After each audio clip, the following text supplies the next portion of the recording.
Check us out on social media as always at HNY Dillionaires on all the good stuff. Down here at the YouTube, you can like, comment, and subscribe. Be sure to do that. Share it with your friends, your mom, your dad, your pets, your animals, your aunts, your uncles, your grandkids. This man right here, DJ Stop, is launching his own special segment. What is it called?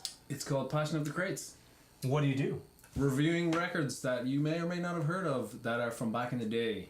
Not today, back in the day. Yeah, everyone else is doing all these new record reviews. Who cares? I'm digging deep in my crates, finding those forgotten gems Dusty fingers. that you might not know about. Dusty fingers. Let's do it. Check it out.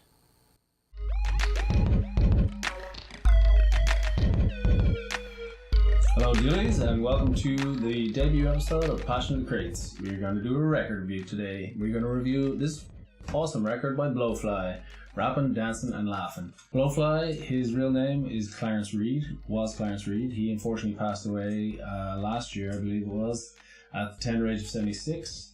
He was born in Georgia in 1939. Blowfly was a singer, producer, songwriter, comedian. In Blowfly's career, he released about 27 studio albums.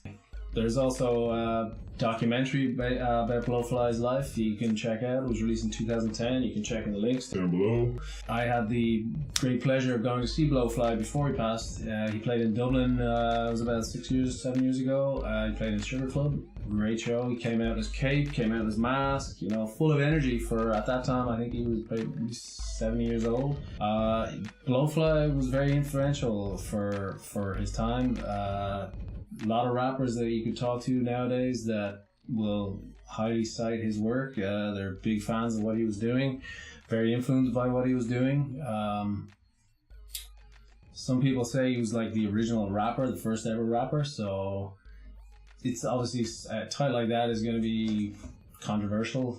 1980 came around and the sound changed almost overnight. You can just hear the difference. Studio technique, recordings changed. He produced this album.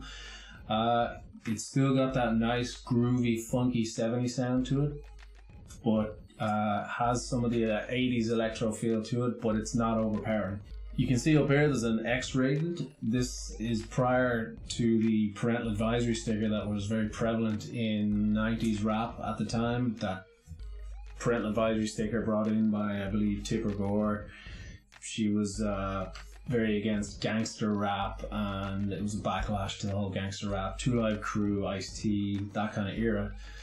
But Blowfly was swearing on records long before those guys. I'm not saying he was the first person swearing on records. I mean, there was like Rudy Ray Moore and some of these guys, Richard Pryor. But Blowfly might have been the first person musically to do it. I'm not sure about that. Convoy is one of the dancier tracks on the record. It's cited, if you've ever seen Snoop Dogg being interviewed by Nardwuar, as soon as Snoop Dogg hears the name Blowfly, he starts, you know, shuffling and singing this song Convoy. So obviously it's made it onto Snoop Dogg's radar. He goes through his ABCs in this record, similar to the track he does on Sesame Street, which is a different record.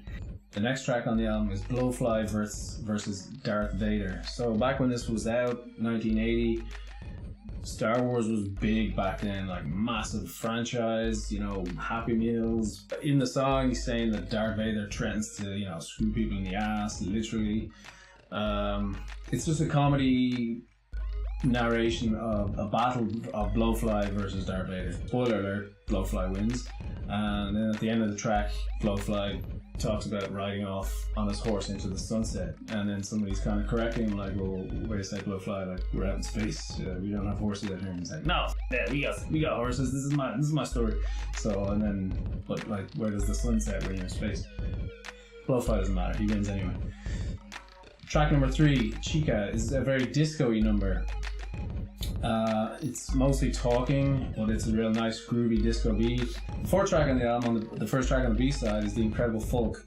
This is a very storytelling rap. This kind of like I've said before, Blowfly influenced a lot of people. He basically predated the whole Slick Rick storytelling, you know, Fat Boys, where they rap about a story and whatever.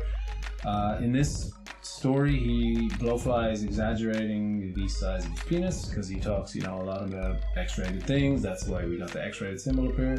He talks about his superpowers that are mostly for lovemaking and such. The next track on the album is called The Word Game. Bass line on this track is very chic, so it's like that Good Times bass line.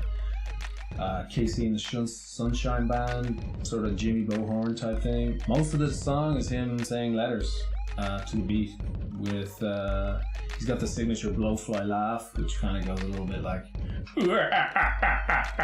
for the diggers. There's definitely samples on here that you'll have heard. So I'll talk a little bit about where Blowfly got his name from, because the insect thing kind of ties in.